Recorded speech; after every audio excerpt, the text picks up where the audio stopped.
우리 허브공동체 예배는요, 매주일 오후 2시 양재 온누리교회 기쁨홀에서 예배 드립니다. 우리 이 시간 가슴에 손을 얹고 이렇게 고백해 볼까요? 예수님께서 오셨습니다. 예수님께서 다시 오실 것입니다. 다시 오실 주님을 소망합니다. 아멘. 주 예수여 오시옵소서. 그래요. 오늘 이 예배를 통해 다시 오실 주님을 소망하는 그 마음이 더욱더 커지기를 주님의 이름으로 축복합니다. 자, 오늘은요, 요한계시록 5장 1절부터 14절까지의 말씀을 통하여서 진실한 고백과 운율의 기도로라는 제목으로 하나님의 은혜를 함께 나누도록 하겠습니다. 우리는 지난주 요한계시록 4장을 다루며 한 가지 전환점이 된 것을 살펴보았습니다. 그 전환점이란 바로 땅의 환상에서 하늘의 환상으로 바뀌는 것이었죠. 즉 소아시아 7교회를 향한 예수님의 말씀에서 이제는 하늘, 천상에서 일어나고 있는 일들로 초점이 옮겨졌다라는 것을 우리는 지난 시간 살펴보았습니다. 그렇게 요한은 하늘의 열린 문을 지나서 하늘에서 일어나고 있는 일들을 보기 시작한 것입니다. 요한이 천상에 가보니 그 중심에는 무엇이 있었죠? 바로 보좌에 앉아 계시는 창조주 하나님을 발견했습니다. 그리고 그 하나님의 주변에는요, 네 생물과 24명의 장로들이 있었고, 그들이 모두 하나님을 찬양하고 하나님을 경배하고 온전히 예배드리는 그 모습을 요한은 보았습니다. 바로 이것이 요한이 하늘에 올라 첫 번째로 보았던 모습이었고, 바로 이 모습이 우리가 꿈꾸는 예배의 모습이다 라는 것을 우리는 지난 시간 살펴보았죠. 자, 그렇다면 이제 두 번째로 바로 이 모습을 본 이후에 요한은 또 어떠한 모습을 보았을까요? 아니요, 더 정확하게는 하나님께서 자기를 드러내시는 그 일, 하나님께서는 과연 요한에게 두 번째로 어떤 것을 보여주셨을까요? 바로 이 질문에 대한 대답이 오늘 우리가 살펴볼 요한계시록 5장의 중심 내용입니다. 즉 오늘 본문 말씀은 지난주 말씀과 연결되어 있고 또 요한이 천상에서 본 두 번째 모습에 대해서 기록하고 있다라는 것입니다. 자, 다시 질문합니다. 그렇다면 과연 요한은 보좌에 앉으신 창조자 하나님을 본 이후에 두 번째로 무엇을 보았을까요? 바로 이 질문에 대한 대답을 찾기 위해서요, 오늘 본문 1절의 말씀을 읽어보도록 하겠습니다. 시작! 또 나는 보좌에 앉으신 이의 오른손에 책이 들린 것을 보았습니다. 이것은 앞뒤로 기록되고 7인으로 봉한 것이었습니다. 아멘. 그래요. 1절을 통해 우리는 발견할 수 있죠. 요한계시록 5장으로 넘어가 요한은 한 가지에 집중하게 됩니다. 그것은 바로 보좌에 앉으신 이 누구?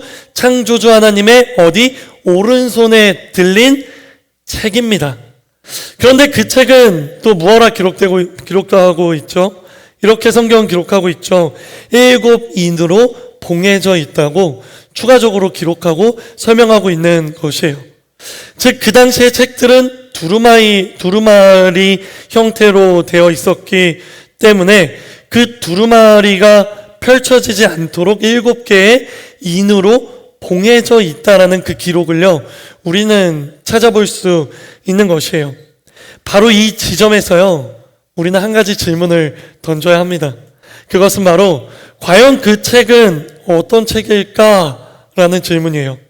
하나님의 오른손에 쥐어져 있는 그 책, 과연 어떤 책이길래 하나님의 손에 들려져 있고 그 책이 7인으로 봉해져 있는 것일까? 라는 바로 그 질문이 우리의 머릿속에 들어야 하는 것입니다. 기억하십시오. 이 책은 보좌에 앉으신 하나님의 심판과 구원의 계획을 담고 있는 책입니다. 다시요. 이 책은 보좌에 앉으신 하나님의 심판과 구원의 계획을 담고 있는 책입니다. 바로 하나님께서 정하신 미래의 계획과 심판 그리고 구원의 완성을 담고 있는 책이라는 것이죠. 그렇다면 그러한 책이 7인으로 봉해져 있다는 것은 또 어떤 의미일까요? 하나님의 심판, 하나님의 구원 계획이 담겨있는 그 책이 풀리지 않도록, 펼쳐지지 않도록 7개의 인으로 감싸져 있다는 것은 또 어떤 의미일까요? 이 또한 기억해 주시겠어요? 7은 성경에서 완전함을 상징하는 완전수입니다. 그러므로 이는 완전하고 철저하게 봉인되어 있다라는 의미를 가지고 있어요. 따라서 7인으로 봉인되어 있는 이 책이란 아직 하나님의 심판과 구원 계획이 공개되지 않았고 성취되지 않았음을 의미한다라는 것이에요. 바로 이러한 의미를 가지고 있는 책을 요한이 유심히 보고 있을 때 갑자기 한 천사의 소리가 들려오기 시작합니다. 우리 이어지는 2절부터 4절까지의 말씀을 큰 목소리로 읽어보도록 하겠습니다. 시작! 그때 내가 강한 천사를 보았는데 그는 큰 소리로 외쳤습니다. 누가 이 책을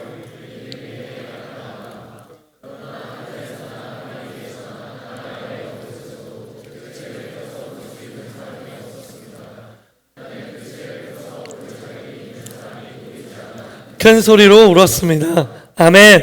그래요. 천사는 이렇게 외치고 있는 거예요.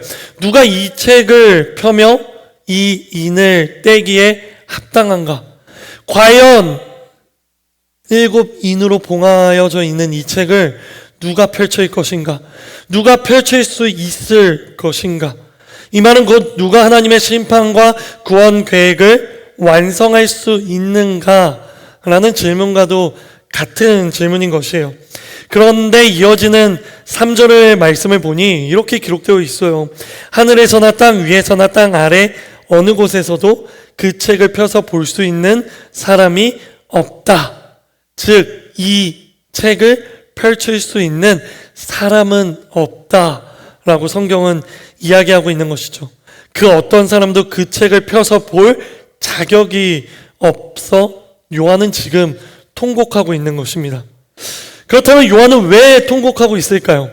이 책이 펼쳐지지 않는 것이 과연 어떤 것이길래, 그것이 어떤 것을 의미하길래 요한은 이 책을 펼칠 사람이 없다는 것을 놓고 통곡하고 있는 것일까요? 기억해 주세요.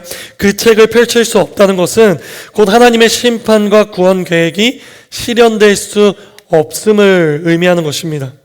다시 말해 하나님의 심판과 구원 계획이 실현되지 않으면 이 세상을 가득 채우고 있는 악이 사라지지 않을 것이고, 그 사라지지 않는 악으로 인해 하나님의 백성들은 계속해서 고통을 받고 핍박을 받게 되기 때문에 요한은 바로 이러한 것들이 너무 슬프고 안타까워 통곡하고 있는 것이에요. 사랑하는 허브 공동체 여러분, 우리는 바로 이러한 요한의 통곡을 보면서요, 한 가지 영적인 자기 점검을 할 수 있습니다. 그것은 바로 우리에게는 과연 하나님의 심판과 구원에 대한 간절함이 있는가라는 점검입니다. 사랑하는 허브 공동체 여러분, 여러분에게 묻습니다. 여러분은 하나님의 심판과 구원에 대한 간절함이 있으십니까? 정말 하나님께서 이 세상의 악을 심판하시고 하나님께서 이 세상 가운데 예수 그리스도가 재림하셨을 때 우리에게 영원한 생명이 회복되는 그 구원에 대한 그 간절함이 여러분의 마음 가운데 있느냐라는 질문이에요. 악한 이 세상과 사단의 세력을 향한 하나님의 심판, 그리고 그 악함 속에서 고통받고 있는 우리를 포함한 하나님의 백성들을 향한 하나님의 구원 계획에 대한 바로 그 간절함이 여러분 가운데 있느냐라는 질문입니다. 이러한 마음을 가지는 것이 왜 중요할까요? 기억하십시오. 그 간절함이 바로 우리가 세상의 공격으로부터 쓰러지지 않고 견딜 수 있는 저력이 되기 때문이에요. 비록 지금 이 세상의 공중 권세를 잡은 사단의 공격이 아무리 우리를 향해 거칠고 강하다고 해도요, 우리는 그 속에서 패배하지 않고 끝까지 견디며 저항할 수 있는 그 이유가요, 하나님의 심판과 구원에 대한 간절함, 그리고 그 간절함 속에 있는 신뢰와 믿음이 있기 때문이라는 것이에요. 여러분, 그렇지 않습니까? 세상이요, 우리가 세상을 살아갈 때 아무리 세상이 우리를 조롱하고 또 아무리 세상이 우리를 핍박해도 결국에는 하나님의 정의와 공의가 이 세상 가운데 바로 서게 될 것이라는 그 믿음이 우리에게 있기 때문에 우리가 이 세상을 살아갈 때 받게 되는 그 모든 조롱과 핍박을 견딜 수 있는 것 아닙니까?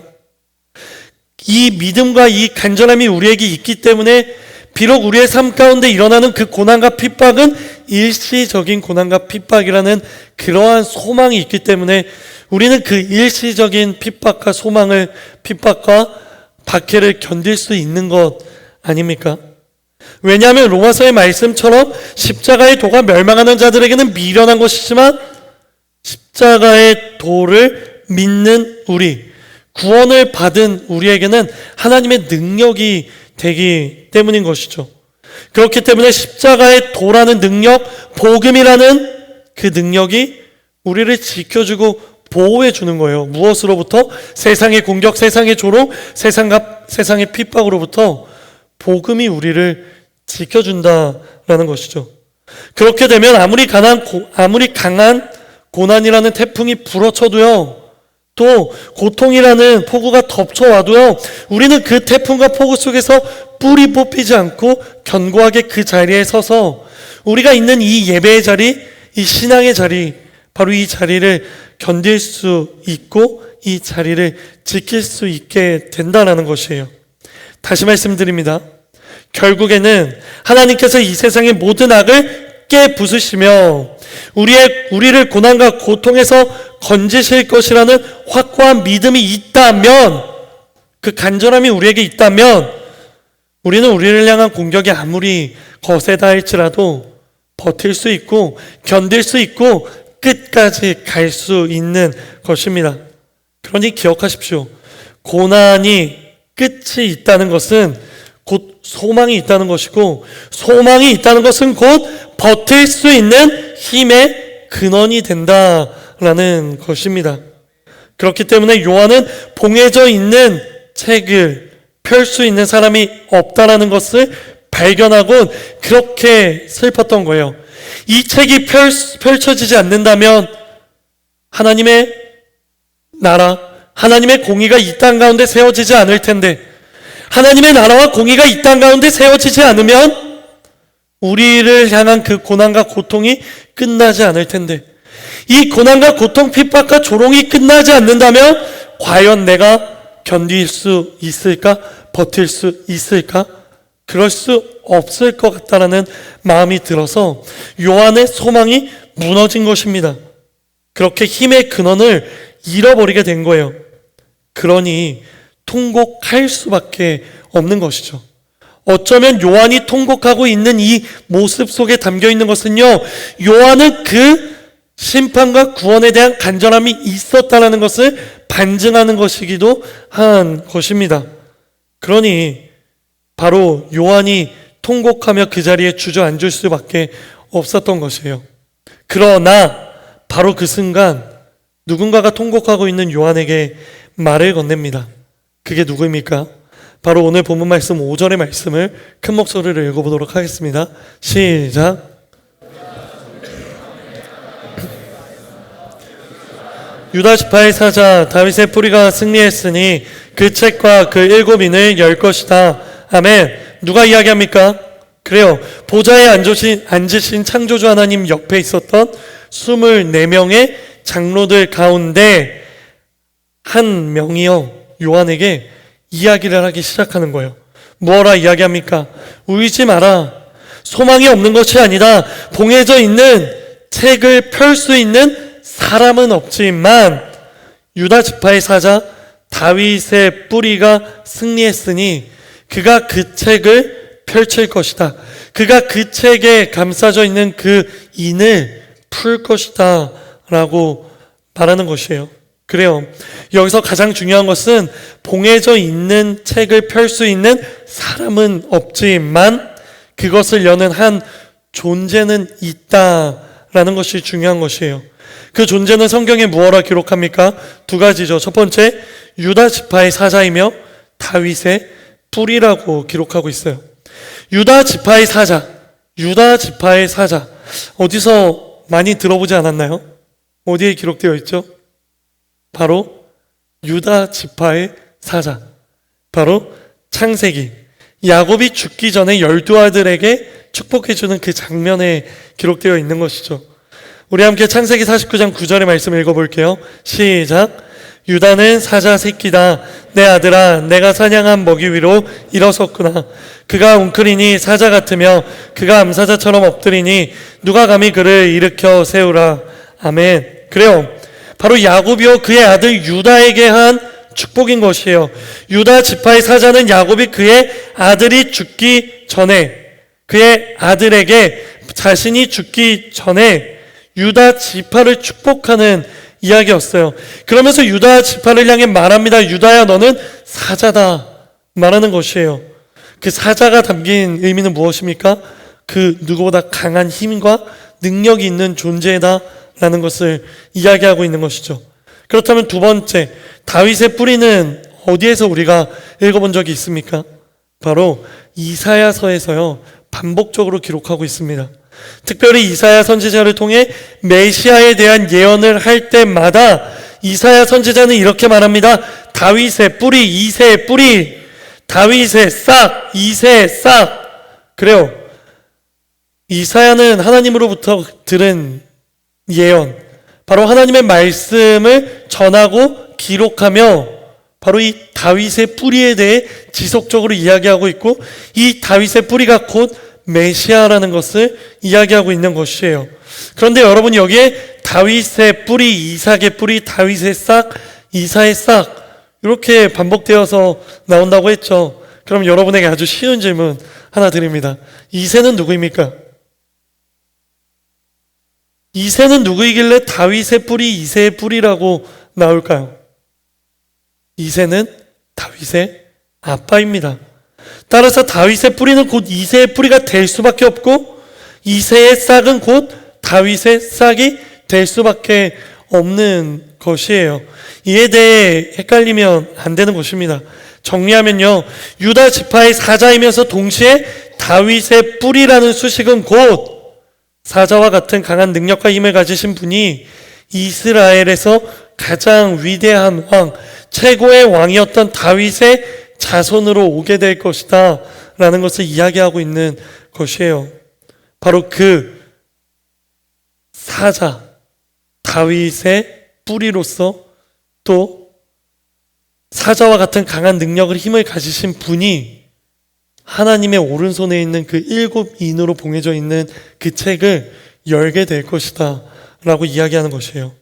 그런데 이어지는 6절과 7절의 말씀을 읽어보니 그분의 모습이 다소 의아하게 기록되어 있어요. 왜냐하면 유다 지파의 사자이면서 강력한 다윗의 뿌리인 그분은 연약함 가운데서도 연약한 어린 양의 모습을 하고 있다라고 기록하고 있기 때문이에요. 우리 함께 6절의 말씀만 읽어보도록 할까요? 6절입니다. 시작. 또 나는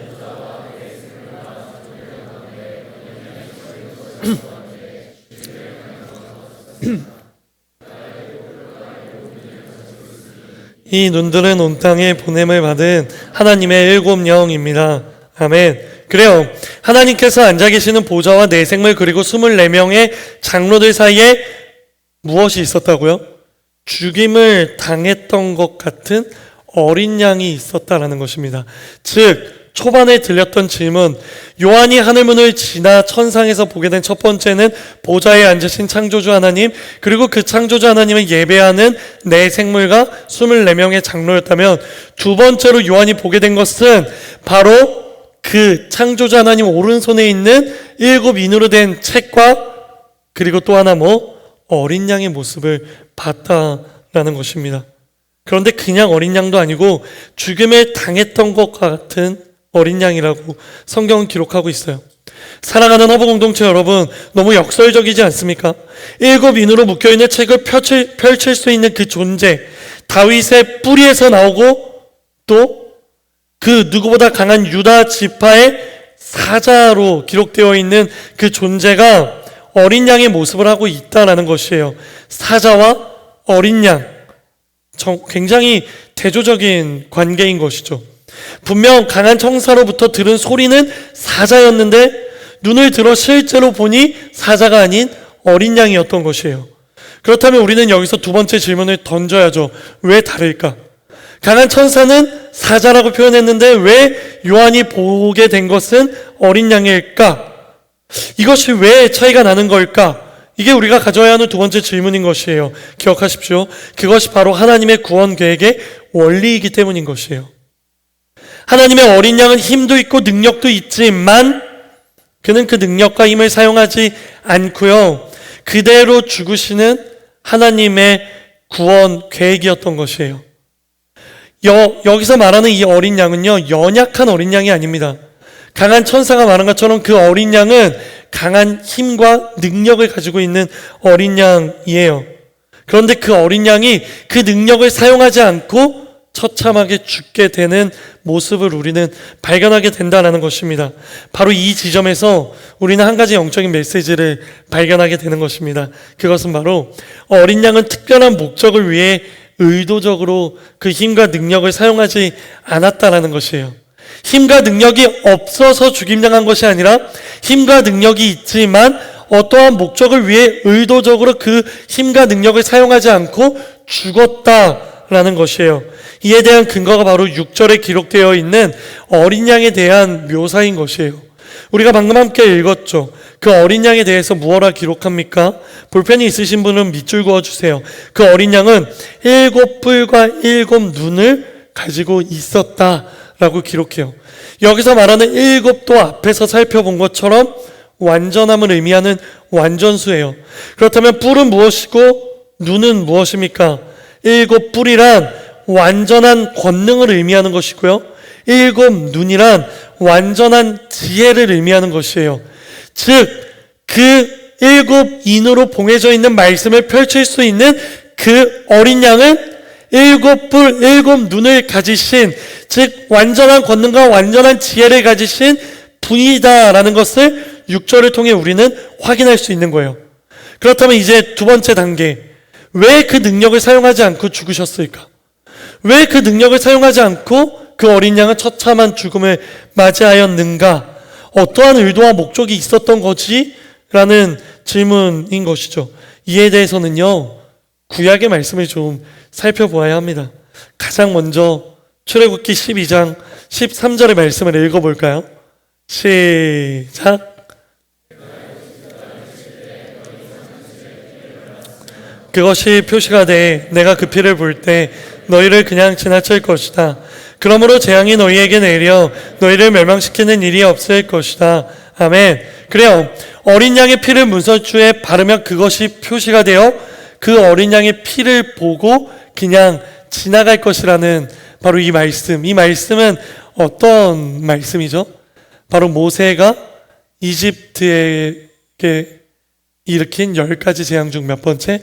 마지막 10번째 재앙인 곳이에요. 그렇게 마지막 10번째 재앙이 어린 양의 피를 문설주에 바름으로 말미암아 이스라엘 백성들에게는 해당되지 않게 되고 그 첫째 아들의 죽음으로부터 구원받게 된 것이죠. 그렇게 결국 어린 양의 피 흘리심, 죽음으로 심판으로부터 벗어나 생명을 지킬 수 있다라는 것을 우리는 이 본문 말씀을 통해 확인할 수 있는 것입니다. 이것이 바로 하나님의 구원의 원리라는 것을 우리는 알고 있어요. 이러한 하나님의 구원 원리를 이해했다면 이제는 보다 직접적이고 직관적인 메시아의 역할에 대해 기록하고 있는 말씀, 바로 이사야서 53장 5절의 말씀으로 넘어가 보도록 하겠습니다. 함께 읽어볼까요? 시작.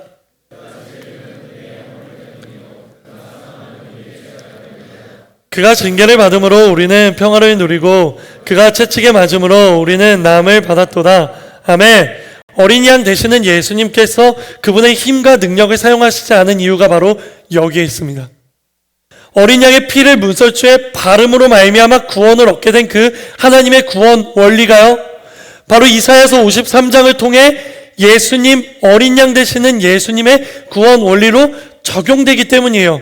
그 구원 원리가 어린 양에 적용되기 위해서는 어린 양 되시는 예수님도 피를 흘리셔야 됩니다. 그리고 그 피를 문설주에 바른 것처럼 하나님을 믿고 예수님을 믿는 하나님의 백성들에게도 발려야 하는 것이에요. 그렇기 때문에 예수님께서는 강한 힘과 능력을 가지고 있음에도 불구하고 그 힘과 능력을 의도적으로 사용하지 않으시고 죽으신 것이에요. 즉 예수님의 의도는, 예수님의 목적은 구원이었던 것입니다. 구원은 강한 힘과 능력에 있는 것이 아니라 희생과 섬김에 있다는 것을 우리는 발견할 수 있는 것이에요. 그 결과 어떤 일이 일어납니까? 오늘 본문 7절은 이렇게 기록하고 있어요. 이 어린 양이 와서 보좌에 앉으신 이의 오른손에서 책을 받아 드셨습니다. 그렇습니다. 구원은 강한 힘과 능력에 있는 것이 아니라 희생과 섬김에 있기 때문에 강한 힘과 능력을 지니신 어린 양 예수님께서 죽으심으로 말미암아, 희생하시고 섬기심으로 말미암아 하나님의 오른손에 있는 그 책을 받으신 거예요. 그리고 그 책에 봉해져 있는 7인을 떼시기 시작하시고 그 책을 펼치신 것입니다. 그 책을 펼치시며 하나님의 심판, 하나님의 구원 계획이 실행되고 성취되기 시작한 것이에요. 이것이 바로 하나님의 계획이었습니다. 이것이 바로 죽음으로 승리하는 하나님의 방법이었습니다. 피 흘림으로 새 생명을 얻는 하나님의 원리였던 것이에요.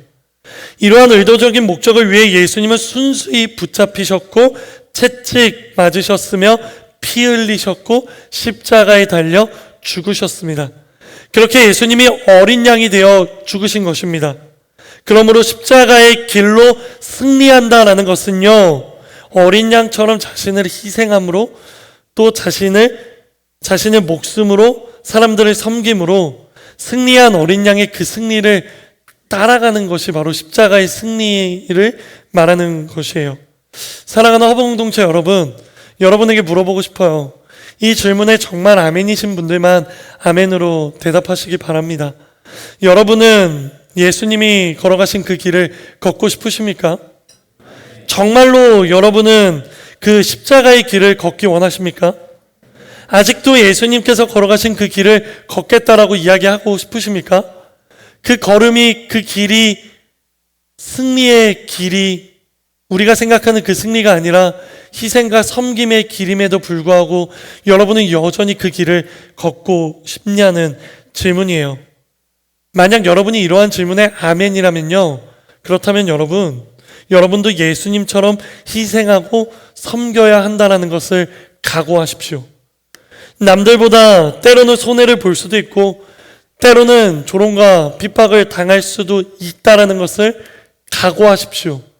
내 삶에 실패가 없는 것이 아니라 오히려 예수님을 믿기 때문에 내 삶 가운데 더 많은 실패가 있을 수 있다는 것을 각오하십시오. 이 각오가 된 사람만이 그 길을 걸을 수 있는 것입니다. 이 각오가 된 사람만이 그 걸음을 걸어갈 수 있다라는 것이에요. 그렇게 예수님이 걸어가신 그 길을 묵묵히 성실하게 걷기 위해서는 이러한 각오가 필요한 것입니다.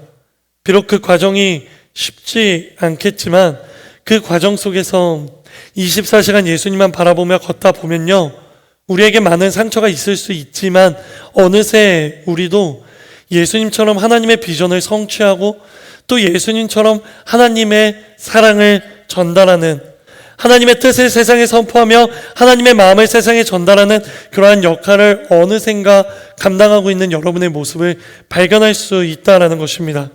기억하시죠? 현재 너희의 고난은 장차 우리에게 나타날 무엇과 비교할 수 없도다. 영광과 비교할 수 없도다. 그래요, 우리에게 영광은요, 바로 지금 이 시간, 우리가 살아가고 있는 이 시대 속에서 우리가 예수님을 믿는다는 그 이유 하나로 인해 받게 되는 고난이 영광의 증거가 되는 것입니다. 바로 영광의 재료는 고난이라는 것이죠. 영광의 재료는 고통이라는 것입니다. 우리를 통해 하나님이 영광 받으실 수 있는 이유는 우리가 이 세상 가운데 예수님처럼 살아가면서 겪게 되는 고난과 고통, 그 피 흘림, 땀 흘림, 눈물 흘림, 그 피땀 눈물이 결국에는 훗날 우리의 영광으로 바뀔 수 있다라는 것입니다. 그러니 여러분 분명히 말씀드립니다. 고난과 고통이 없는 영광은 없는 것이에요. 아픔과 슬픔이 없는 영광은 없는 것입니다. 사랑하는 허브 공동체 여러분, 아픔 가운데 있으십니까? 고통 가운데 있으십니까? 지금 슬픔 가운데 이겨낼 수 없는 그 엄청난 고난과 고통 속에 있으십니까? 그렇다면 기억하십시오. 지금 여러분을 힘들게 하는 그 고난, 그리고 그 고난 속에서 흔들리는 여러분의 눈물이요, 훗날 하나님이 기뻐 받으시는 영광이 된다라는 것입니다. 그래요. 결국 여러분의 삶은 하나님께 영광 돌리는 삶이 되는 것이에요. 이 시간 여러분을 축복합니다. 나는 여기 있는 여러분 모두가 하나님의 구원 원리를 이해하여 예수님이 걸어가신 그 길을 걷겠다고 결단하는 사람들 되기를요, 주님의 이름으로 축복합니다. 그렇게 나는 여기 있는 여러분 모두가 그 과정 속에서 때로는 힘들고 포기하고 싶어도 끝까지 걸어가 그 고난과 고통이 영광으로 변화되는 바로 그 순간을 만나 하나님께 감사와 감격의 고백을 드리는 저와 여러분 되기를요, 주님의 이름으로 축복하는 것입니다. 다시 본문으로 돌아와서 마지막이에요. 그렇게 예수님께서 어린 양으로서 죽임당하시고 인을 떼시고 책을 펼치시는 심판과 구원을 성취하시자 어떤 일들이 일어납니까? 우리 함께 이어지는 8절부터 10절까지의 말씀을 읽어보도록 하겠습니다. 시작. 그가 책을 받을 때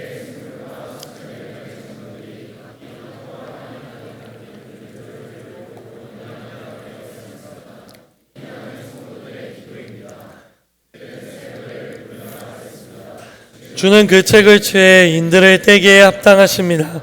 이는 주께서 죽임을 당하심으로 주의 피로 모든 족속과 언어와 백성과 나라들로부터 사람들을 하나님께 구속해 드리셨고 그들로 우리 하나님께 나라와 제사장들이 되게 하셨으므로 그들이 땅 위에서 왕노릇하게 될 것입니다. 아멘. 그래요. 8절에 내 생물과 24명의 장로들, 이게 의미하는 게 뭐라고 했죠? 모든 만물들이 하프와 향이 가득 담긴 금대접을 들고 하나님께 엎드린다라고 기록하고 있어요. 그런데 이렇게 엎드리는 것을 성경은 무엇라고 고백하고 있죠?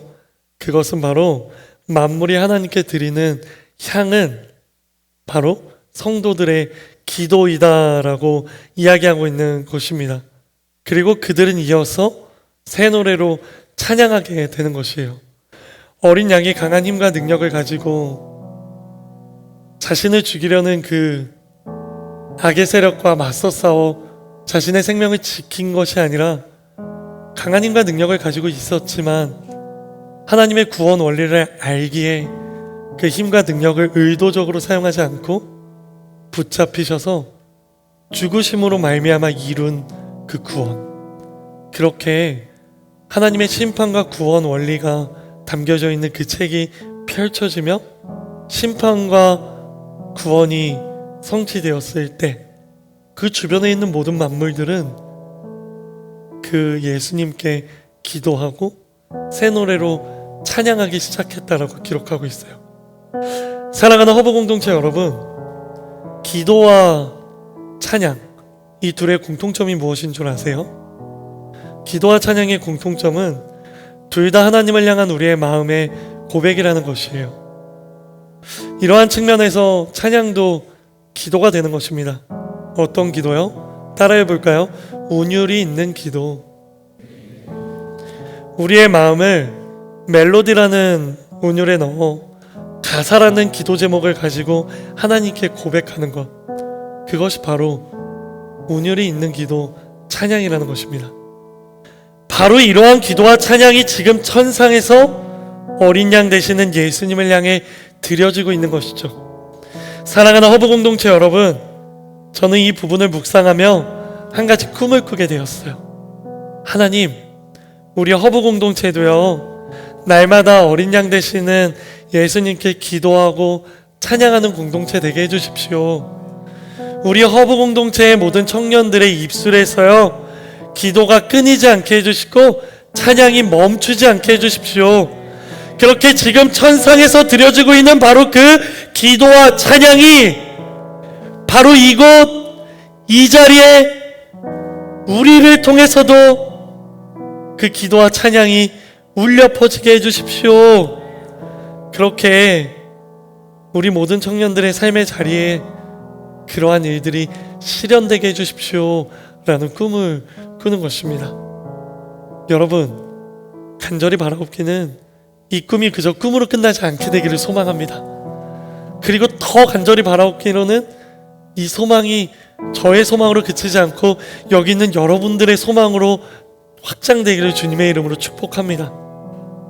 이 꿈이 더 이상 꿈이 아닌 현실이 되어 정말 여기 있는 우리 모두가 상황과 여건을 초월하여서요, 우리가 어디에 있든 우리가 무엇을 하든 하나님께 기도하고 찬양하는 사람들이 되기를요 주님의 이름으로 축복합니다. 그렇게 하나님을 향한 경배와 찬양이, 감사와 감격이 끊어지지 않게 되기를 주님의 이름으로 축복합니다. 기억하시죠? 믿음의 선배인 바울도 데살로니가전서 5장 16절에서 18절을 통해 이렇게 말씀하십니다. 항상 기뻐하라, 쉬지 말고 기도하라, 범사에 감사하라. 왜? 이것이 그리스도 예수 안에서 너희를 향하신 하나님의 뜻이니라. 그래요, 항상 기뻐하십시오, 쉬지 말고 기도하십시오, 범사에 감사하십시오. 왜? 이것이 여러분을 향한 하나님의 뜻이기 때문이에요. 어디 안에서? 예수 그리스도 안에서, 예수 그리스도의 죽음 안에서, 예수 그리스도의 십자가 안에서, 그 복음 안에서의 있는 우리를 향한 하나님의 뜻이다라고 이야기하고 있는 것입니다. 그래요, 우리를 위하여 하나님의 오른손에 있는 심판과 구원의 책을 펼치시기 위해 어린 양으로 죽으신 예수님으로 기뻐하고 주야로 기도의 향을 올려드리며 감사와 감격의 마음을 가지고 살아갈 때 우리에게도 천상에서 울려 퍼지는 고백이 있게 되는 것이에요. 그 고백은 어떤 고백입니까? 12절에 기록되어 있죠. 죽음을 당하신 어린 양은 능력과 부귀와 지혜와 힘과 존귀와 영광과 찬양을 받으시기에 합당하다. 그리고 13절에도 기록되어 있죠. 보좌에 앉으신 분과 어린 양께 찬송과 존귀와 영광과 능력이 영원토록 있기를 빕니다. 바로 이 고백이 천상에서 울려 퍼지는 고백이라는 것입니다. 이 시간 여러분을 축복합니다. 나는 이 고백이 여러분의 입술에서도 고백되어지기를 주님의 이름으로 축복합니다. 여기 있는 우리 모두가 능력과 부귀와 지혜와 힘과 존귀와 영광과 찬양을 받으시기 합당하신 예수님께 기도하는 사람들 되기를 주님의 이름으로 축복합니다. 여기 있는 우리 모두가 찬송과 존귀와 영광과 능력이 영원토록 있기를 바란다는 그 기도로 하나님 앞에 나아가게 되기를 주님의 이름으로 축복합니다. 이러한 고백들이 가장 먼저는 우리 허브 공동체에 가득 차게 되기를 간절히 소망합니다. 그리고 더 나아가 여기 있는 여러분의 모든 삶의 자리 가운데서도요, 바로 이러한 고백이 가득가득 차게 되기를 바라는 것이에요.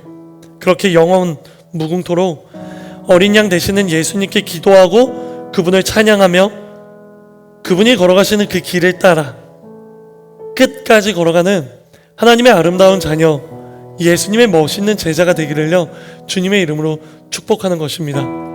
그러니 여러분, 이곳에서만 하나님을 찬양하고 경배하지 마십시오. 이곳에서만 예수님께 기도하고 예수님께 찬양하지 마십시오.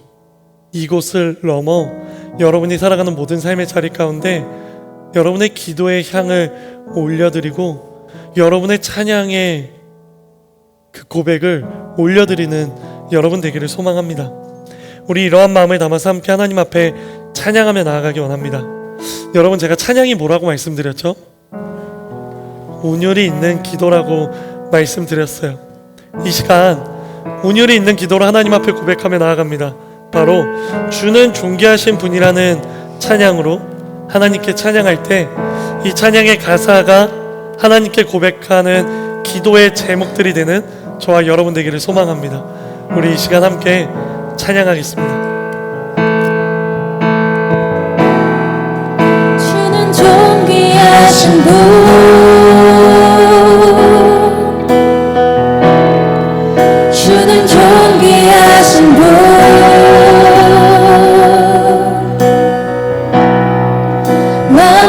주께 나와 주께 돌아가니 영광 받으소서.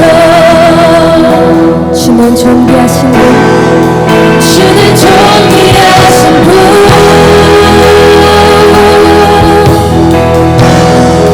주는 존귀하신 분.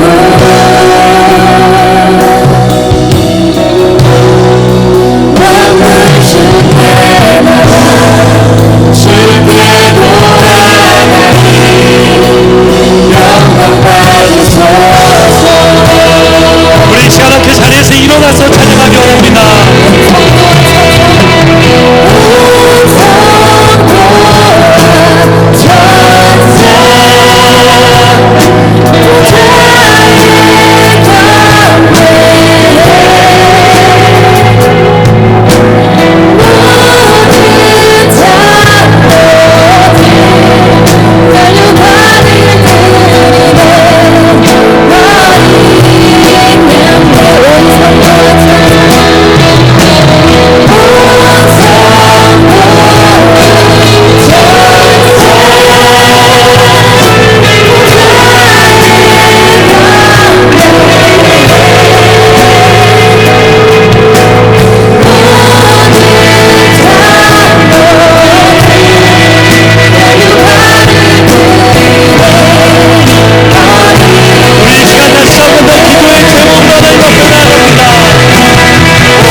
시간 함께 기도하며 나아가기 원합니다. 우리 이 시간 기도하며 나아갈 때 방금 우리가 찬양으로 올려드린 이 가사, 바로 우리 이 가사를 이제는 운율이 있는 기도 제목으로 하나님 앞에 고백하며 이렇게 기도하기 원합니다. 하나님, 주는 존귀하신 분이십니다. 주님을 존귀하신 분임을 내가 인정합니다.